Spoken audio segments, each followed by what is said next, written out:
Em nome do Pai, e do Filho e do Espírito Santo. Amém. Ave Maria, cheia de graça, o Senhor é convosco. Bendita sois vós entre as mulheres, e bendito é o fruto do vosso ventre, Jesus. Santa Maria, Mãe de Deus, rogai por nós, pecadores, agora e na hora de nossa morte. Amém.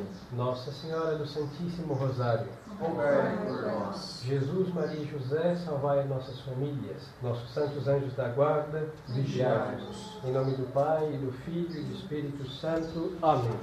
Louvado seja nosso Senhor Jesus Cristo. Para sempre seja louvado. Queridos fiéis, nós celebramos ainda aqui com os senhores alguns dias da oitava de São Sebastião, que é padroeiro deste lugar. E também celebramos hoje a festa de Santa Emericiana, Virgem Marte. Não confundir com Santa Emericiana, a bisa, vó de nosso Senhor Jesus Cristo, que em alguma ocasião o padre já falou dela. São duas santas com o mesmo nome, mas não são a mesma pessoa, são distintas. E depois celebramos também a festa de São Raimundo de Penhaforte, confessor.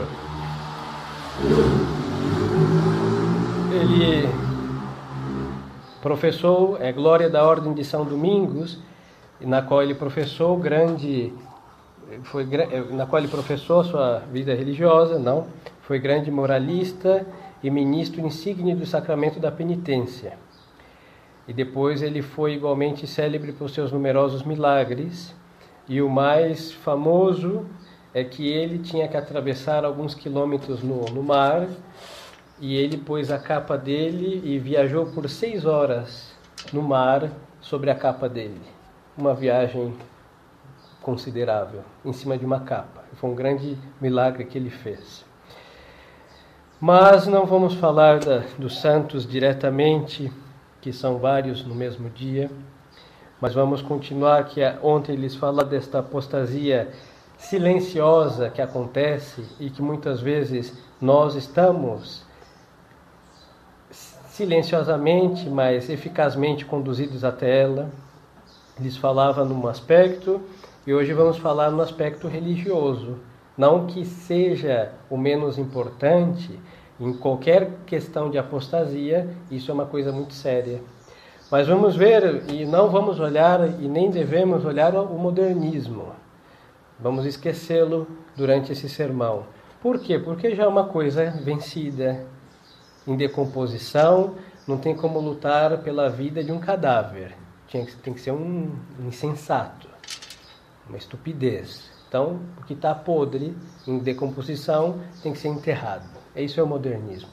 Mas, aqui sim, que é o que nos importa, é a tentativa católica, que é o que aqui estamos, e também não é problema nosso, mas para que tenhamos cuidado, temos que estar vigilantes, também com o chamado tradicionalismo. Desde o Vaticano II, todas aquelas poucas, mundialmente falando, sempre foram poucas pessoas que lutaram pela autenticidade católica. Foram pouquíssimas, numericamente falando. Mas, no princípio, todos lutavam para defender a fé católica, para defender a Santa Igreja Católica, para defender a doutrina íntegra católica. E com o passar do tempo, esses defensores da fé foram se agrupando. Aí uns se agruparam para tentar fazer alguma coisa pela Santa Igreja. Aí nós temos alguns religiosos, nós temos aí seminários, nós temos congregações que foram instituídas com essa tentativa de, num pequeno bastião, um pequeno exército, um pequeno punhado, lutar contra os inimigos da nossa religião, que estão dentro aí das igrejas feitas para nosso Deus, mas estão aí oferecendo um culto para o homem, a missa nova, com a doutrina nova, com a nova religião. O que aconteceu? E aí é onde vamos considerar esta apostasia silenciosa. Aconteceu o seguinte, que com o passar do tempo, praticamente, em sua maioria, vamos colocar todos eles, acharam que eles eram a Igreja Católica, que era um punhado de religioso ali, que é um punhado de religiosos acolá, e que os outros não eram católicos, e quem estivesse fora da sua congregação não aceitaria, não teria salvação. Parece absurdo, mas é mais ou menos isso. Aí nós vemos todo esse tradicionalismo, hein? Tem duas classes de ramas. Uma rama que se estendeu até a Roma apóstata, modernista. Aí tem vários grupos, vários sacerdotes, bispos, etc. lá, mas fazendo a missa tradicional e só isso, porque a doutrina já não é mais de sempre. E outros que estão do lado de fora da Roma modernista, mas estão caminhando em direção a ela. E para isso eles vão gradativamente, lentamente, pacientemente, fazendo o quê? Os senhores assistiram seguramente, não é um lugar de mencionar este filme, que não é de nenhuma valia, eu não assisti. Mas eu li uma vez um comentário sobre este acontecimento, que quando o Titanic estava afundando, alguém perdeu tempo vendo esse filme e deve ter chorado por aí, gastado suas lágrimas, seguramente. E o que aconteceu? Os que estavam tocando a orquestra lá, os tocadores, eles se esmeraram, eles tocaram mais para que diante do pânico, do gelada e de todo o terror, as pessoas tivessem um consolo, a música. Foram os últimos a morrer, tocaram até o fim. O tradicionalista que está do lado de fora, ou que está do lado de dentro do modernismo, ele faz essa função. Está todo mundo no naufrágio geral e eles pegam os seus instrumentos e cantam os cantares gregorianos, o nome de missa tradicional, uma casula romana mais bonita, uma igreja com mármore, até mais altares de mármore, até isso está muito bem. Mas só que o problema é que eles não estão preocupados de fazer um bote salva-vidas. Eles estão querendo fazer o quê? Vamos tocar e cantar, mas vamos todos para o grande Titanic, que é Roma modernista, e lá nós vamos morrer afogados nas águas deste mundo. É isso que faz. E por que lhes digo isso e faço semelhante acusação? Porque nós sabemos que o tradicionalismo tem que ser tradicional, isso é evidente. E que este rótulo tradicional, ele é nada mais para distinguir do modernismo, que é algo novo. Então existe uma novidade de doutrina, existe algo que sempre foi feito por todos, e este nome é o catolicismo. Mas para ter uma diferença, colocar o tradicional. Porque a fé católica tradicional, desde o momento que nós recebemos de Nosso Senhor, nós sabemos que, humanamente falando, tradicional é uma coisa para qualquer produto que nós colocamos o rótulo de tradicional é para o distinguir de uma coisa nova, moderna ou adulterada. Pois então, o catolicismo tradicional quer o quê? Mostrar que ele é íntegro, ele não está adulterado com os conteúdos do modernismo. Mas não podemos ficar somente com rótulo, porque muitas vezes o rótulo não corresponde com o conteúdo.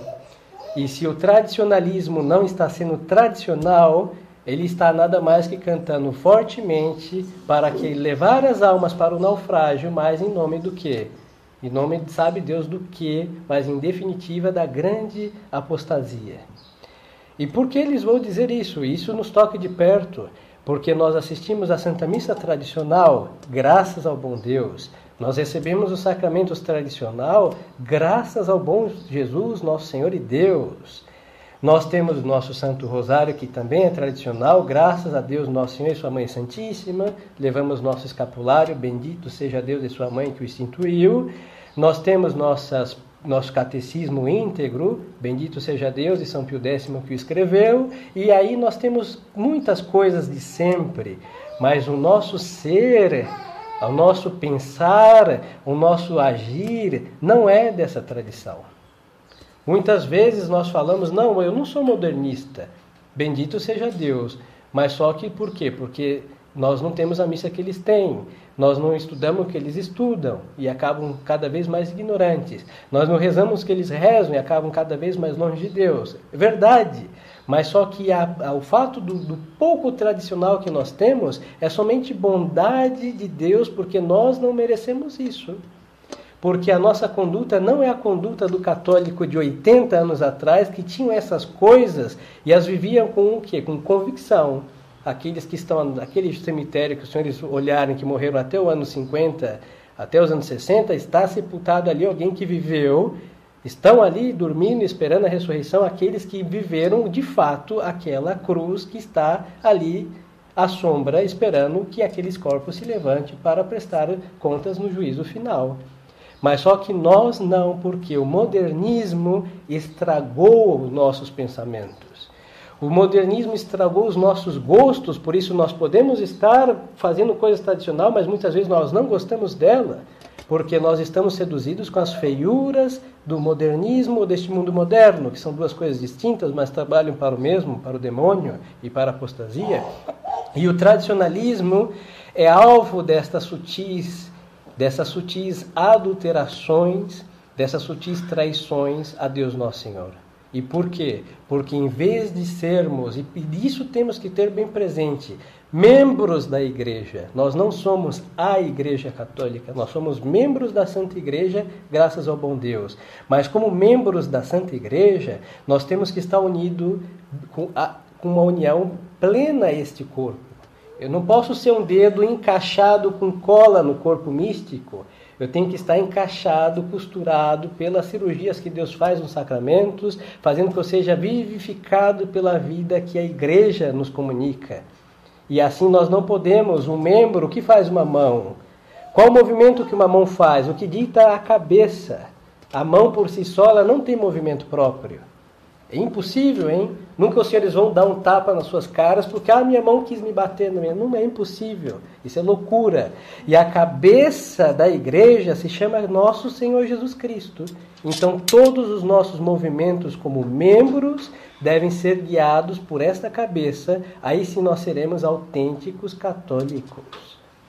E não é só um véu, não é só a minha batina e o meu barrete, não é só a nossa missa estar de costas e dizer Dominus Vobiscum, é tudo o que isso quer dizer. É uma missa que está de costas para esse mundo. É um véu que mostra que as senhoras estão subordinadas a Deus. É isso que disse o apóstolo. É uma batina que mostra que o padre tem que estar morto para o mundo, hein? Porque se eu estivesse aqui me disfarçando de tridentino, como muitos tradicionalistas se disfarçam, e depois estar de shorts no bar da esquina jogando truco, eu seria o quê? Uma fraude. Nada mais que isso. E todos isso, mudem esse exemplo, muitas vezes nós estamos nos disfarçando, brincando de um grande teatro tradicional da idade do século XVI, XVII, XVIII e XIX, em sua decadência do XX. E isso faz com que, aos olhos de Deus, nós estamos nos separando gradativamente do bom Deus. Mesmo com o nosso véu, mas a nossa subordinação a Deus não existe.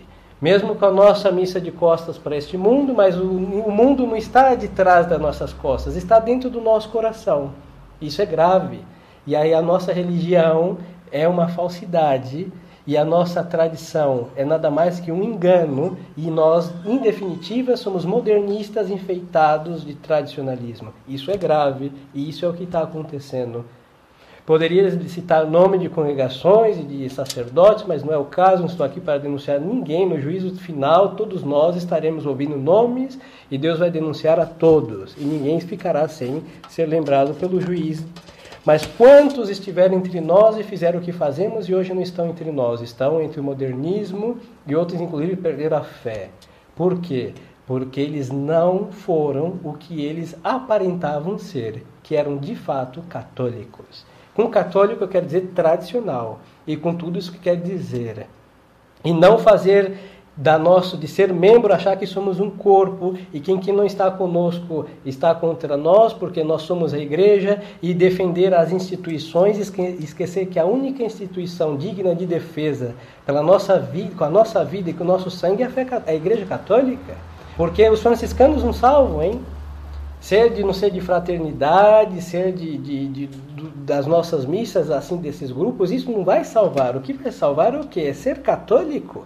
E nos juízos de Deus, nosso Senhor não vai perguntar, você andava com o Padre Neves? Sim, que bem. Não, ele vai perguntar, você foi católico? Você ouviu os meus mandamentos e os observou? Você amou-me com todo o seu coração e vai passar por todos os mandamentos? Não vai perguntar, hein? a cor do véu e as medidas de suas saias? Não, vai perguntar, estavam subordinadas às autoridades que competem, que me representaram? É isso que Deus vai perguntar. E não vai perguntar se nós fomos da linhagem de Dom Lefebvre, porque quem morreu crucificado por nós foi nosso Senhor Jesus Cristo, e é a Ele que nós devemos imitar perfeitamente, com todo respeito a este e todos os outros bispos, como Dom Antônio e muitos outros, poucos mais outros que lutaram pela fé, mas nós devemos fazer o mesmo em fidelidade à Igreja Católica, e não a essas pessoas que fizeram o que puderam, discutíveis ou não em sua ação, mas fizeram o que puderam. Mas o que nós devemos ser? Católicos, porque nós somos cristãos, e um cristão é que pertence a quem? A Cristo, nosso Senhor e nosso Deus. Então tenhamos cuidado, hein? Não nos contentemos com o que nós temos, porque são grandiosidades e preciosidades imensas. É um baú de joias preciosas e bem realmente recheado de joias que Deus faz que carreguemos, mas às vezes estamos carregando com o corpo leproso, chagado e ferido. Por quê? Porque Deus quer realmente enriquecer as nossas almas, mas nós não deixamos o tradicionalismo, ou seja, a fé católica de sempre, nos fazer pensar como sempre, agir como sempre, rezar como sempre, e aí nós seremos católicos de verdade e aos olhos de Deus nosso Senhor. Caso contrário, tudo isso é nada mais que uma anestesia diante de uma grande metástase que vai nos levar para onde? Para a condenação eterna. Porque é uma traição sutil a Deus e enganosa para os outros, escandalosa, porque é uma fraude. O nosso véu é uma fraude, o nosso batismo é uma fraude, o nosso altar, que é o altar de Deus, dos deuses verdadeiros, o convertemos, o profanamos no engano. Porque não demos as costas ao mundo para servir a este Deus que quer o nosso coração inteiro, e no nosso coração quem está lá dentro? O mundo do qual nós deveríamos estar todos de costas. Por isso os senhores estão voltados para o altar e de costas para este mundo. E assim deveria ser, e assim deve ser, assim não, nós vamos perder a nossa única alma, e ela estará em companhia de todos aqueles que nós não queremos. De todos os petistas que o Senhor encontrar na face da terra que morrerem nesses erros, de todos os inimigos do nome de Deus, de todos os hereges que morreram sem se arrepender, de todos os pagãos que perseguiram nosso Senhor e seus, e estaremos no lugar preparado ao demônio, estaremos na casa alheia e teremos a condenação eterna. Não é sério, não é agradável isso. Por isso vale a pena sofrer tudo, para que possamos realmente estar com Deus felizes para sempre. E é o que é necessário. Assim deve ser o combate tradicional feito por todos aqueles que lutaram contra o mundo, contra a carne, contra o demônio, que são aqueles que estão hoje no paraíso com o nosso Senhor. No céu não tem ninguém que não tenha feito isso, que não tenha lutado contra o nosso tradicional inimigo, que é o demônio, a carne e este mundo. E os que lutaram, que venceram. Não foram aqueles que nem levantaram sua espada e falaram, não, os inimigos venceram e se deram por rendidos. No céu não tem almas rendidas ao inimigo, tem vencedores. Então, se queremos vencer os inimigos de nossa fé, não precisamos publicar coisas e esbravejar, não. Mas viver a coerência do que cremos aos olhos de Deus, e assim nós vamos gritar a este mundo que Deus existe e que deve ser honrado, e que isso é possível, que não é fácil, mas que Ele prometeu coisas muito maiores do que o nosso combate, que é Ele mesmo, que é a nossa recompensa. Então façamos isso. Princípio deste ano, estamos honrando a São Sebastião, que deu a vida por nosso Senhor, Santa Emereciana, que para não perder a sua virgindade morreu. Depois estamos honrando São Raimundo de Penhaforte, que é um santo que não morreu por morte causada por outros, mas morreu pela enfermidade, um santo confessor, e ele sim é um grande exemplar para nós também, e os mártires de modo especial. E a oração de hoje vai dizer, e com isso vou concluir, a oração da coleta dizia: ó Deus, que vos dignasse escolher o bem-aventurado Raimundo para insigne ministro da penitência e passá-lo miraculosamente através das águas do mar, concedei-nos por sua intercessão a graça de fazer dignos frutos de penitência e de alcançar o porto da eterna salvação. Então é muito belo, porque todos os santos, todos os homens que querem chegar ao porto, o que é o porto? É o lugar seguro, a terra firme, que nós vemos estando no mar. Normalmente, naquele então, tinha um farol, que era uma torre, que tinha uma luz muito forte, daquela que mostrava onde estava a terra firme. Então nós estamos no mar desta vida. E no mar da vida, entre tempestades, um sofre um naufrágio, como no Titanic, e aí afundaram todos. E é isso que está acontecendo com os tradicionalistas que não são tradicionais de fato, e com todos aqueles que não forem de fato que deveriam ser fiéis a Deus. Mas só que o santo, não tendo que passar no mar, ele foi na sua capa e viajou, como eles diziam, 6 horas diante no mar e chegou firme. E se Deus fez esse milagre para que ele pudesse transportar o seu corpo, Deus pode e quer fazer um milagre para que no mar desta vida, deste mundo iníquo, com todos os tipos de tubarões e elementos malignos que estão ali esperando nossa carne para se alimentar dela, Deus pode fazer e faz um milagre daqueles que neste perigo de naufrágio, possam, olhando para o farol que é o céu, não afundar, não naufragar neste mundo. Então peçamos esta graça a São Raimundo, que é muito mais milagroso, sem desmerecer semelhante prodígio, chegar ao reino dos céus vencedor, do que ir levitando ou abrindo o mar e caminhando a pé seguro, porque pé enxuto, porque realmente é um milagre moral. Poder ser fiel a Deus no meio de tanta apostasia, e a onipotência de Deus nos dá essa graça. Então imitemos os nossos santos, tenhamos cuidado com essa apostasia silenciosa, e muitas vezes nós estamos trabalhando para ela inconscientemente, mas eficazmente. E que Deus nos livre deste mal, porque devemos trabalhar para Deus somente. Louvado seja nosso Senhor Jesus Cristo. Para sempre seja louvado. Em nome do Pai, e do Filho, e do Espírito Santo. Amém.